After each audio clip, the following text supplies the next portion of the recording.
पलीकडचा सगळा गाजरा त्याच्यावर पडलाय. सगळे झाड मोठे आता करतो म्हणजे काल तर लय नाही. काल मुरुडला गेला.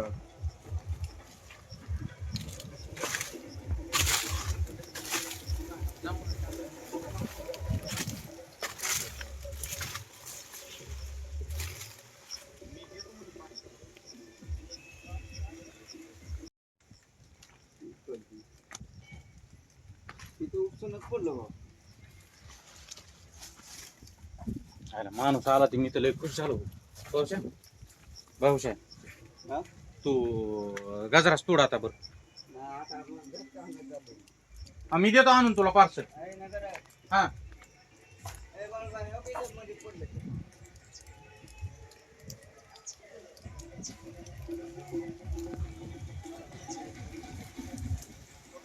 हा. मी दीपक रामलिंग गुजर, नायगाव येथील शेतकरी असून माझा 1.5 एकर केळीचा प्लॉट आहे आणि कालच्या वादळी वाऱ्यामुळे अतोनात नुकसान झालं आहे. हाताशी आलेला केळीचा प्लॉट सगळा पडल्यामुळे नुकसान झालं आहे. केळीला पाणी पण राहिलेली नाही. तरी सरकारनं त्याच्याकडे लक्ष देऊन आम्हाला अनुदान देण्यात यावं ही सरकारकडे मागणी.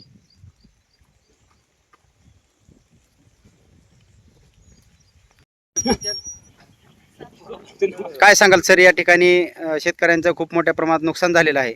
तर या ठिकाणी प्रशासनाच्या वतीनं तुम्हाला काय आदेश देण्यात आलेत आणि या ठिकाणी तुम्ही पंचनामे वगैरे करणार आहात की काय केलं? विषय असा आहे, प्रशासनाच्या वतीनं पंचनामे करण्याचे आदेश मिळालेले आहेत. त्याच्या आधारे आम्ही मौजे भालगाव येथे केळीचे पिकं आहेत आपल्याकडे शेतकरी 12 ते 13, तर त्यांचं प्रत्यक्ष पाहणी करण्यासाठी तलाठी साहेब, ग्रामसेवक साहेब आणि क्रिस साहेब मी आम्ही प्रत्यक्ष स्पॉटला हजर होऊन पंचनाम्याचं काम चालू आहे. आणि पंचनामे करत असताना प्रत्यक्षात नुकसान जरा आढळून आलेलं आहे जास्त. ती समोर दिसते हो नाही, आज सगळे असे अडीच पडलेले आहे. वाऱ्यानं, पावसानं, गारा पडल्यात, त्याच्यामुळे ही नुकसान झालेलं आहे. तर तसंच जे अहवाल आहे आम्ही जे प्रत्यक्षात दिसते त्या पद्धतीने आम्ही अहवाल सादर करू. आज आपण भालगाव शिवारामध्ये आपण केळीची दयनीय अवस्था बघू शकतो. कशा प्रकारे काल रात्री अवकाळी पाऊस आणि खूप जोराचा वादळी वारा, या वादळी वाऱ्यामध्ये केळीचं अतोनात नुकसान झालेलं आहे. आपल्यासोबत येथील भालगाव येथील शेतकरी आहेत. आपण त्यांचंही मत या ठिकाणी जाणून घेऊयात. या ठिकाणी शेतकरी बोलतील. शेतकऱ्यांनी आपापली व्यथा मांडावी ही मी विनंती करतो त्यांना. केळीचं मला हातातोंडाशी आलेल्या 15 दिवसावर केळी असं काढण्यास आलेली होती आणि निसर्गानं त्याचं अतोनात नुकसान केलं. अंदाजे कमीत कमी 10 लाख रुपयाचं नुकसान आहे.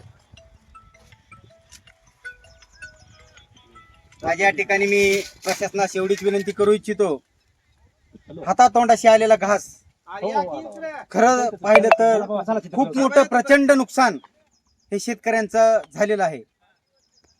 केळीच नव्हे तर आंब्याचं नुकसान आहे, बऱ्याच फळबागांचं नुकसान आहे.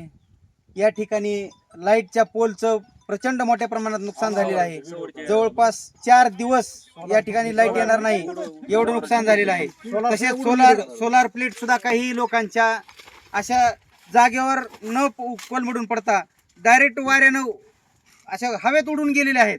एवढ्या पद्धतीचं मोठं नुकसान झालेलं आहे. पोल सुद्धा उपटून गेलेले आहेत. अशा पद्धतीचं शेतकऱ्यांचं म्हणणं आहे. तरी मी प्रशासनास संभाजी ब्रिगेडच्या वतीने एवढीच विनंती करतो की लवकरात लवकर या सर्व गोष्टीचा पंचनामा करून तात्काळ लवकरात लवकर शेतकऱ्यांना योग्य ती मदत ही प्रशासनाने दिली पाहिजे आणि द्यावीच लागेल ही प्रशासनात कळकळीची विनंती करतो आणि थांबतो.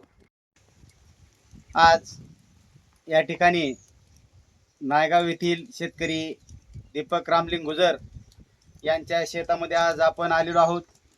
आज या केळीचा 1.5 एकरचा प्लॉट आहे आणि या 1.5 एकरचा प्लॉट जवळपास अर्ध्याच्या वर तर भुईसपाट झालेला आहे आणि अर्ध्या केळीचे असे झिरमाळ्या झालेल्या आहेत पूर्णपणे आणि अर्धी केळी अशी खाली भुईसपाट झालेली आहे. त्यामुळं आज या ठिकाणी शासनानं फळबाग असेल, केळी असेल किंवा बाकी जे काही अन्य नुकसान आहे, या इसुबडगाव, नायगाव, धनेगाव, आनेगाव या परिसरात जे काही काल अतिवृष्टी झाली, जे काही वादळी वाऱ्यासह खूप प्रचंड मोठ्या प्रमाणात नुकसान झालेलं आहे. विजांच्या तारा खूप मोठ्या प्रमाणात तुटलेल्या आहेत आणि शेतकऱ्यांचं देखील अतोनात नुकसान झालेलं आहे. आणि सोनीजवळ येथे आमच्या एका शेतकरी बांधवांचं आंब्याच्या झाडाखाली उभारले असता त्यांचं एक आंब्याचं झाड अंगावर पडून त्यांचं दुःखद निधन झालेलं आहे. तरी माझी प्रशासनास संभाजी ब्रिगेडच्या वतीने एवढीच विनंती आहे की लवकरात लवकर आपण काय तो पंचनाम्याचा फार्स पूर्ण करून लवकरात लवकर शेतकऱ्यांना आणि पूर्ण नुकसानग्रस्त भागाला मदत करण्याचं काम करावं, एवढीच विनंती करतो आणि थांबतो. जय जिजाऊ, जय शिवराय.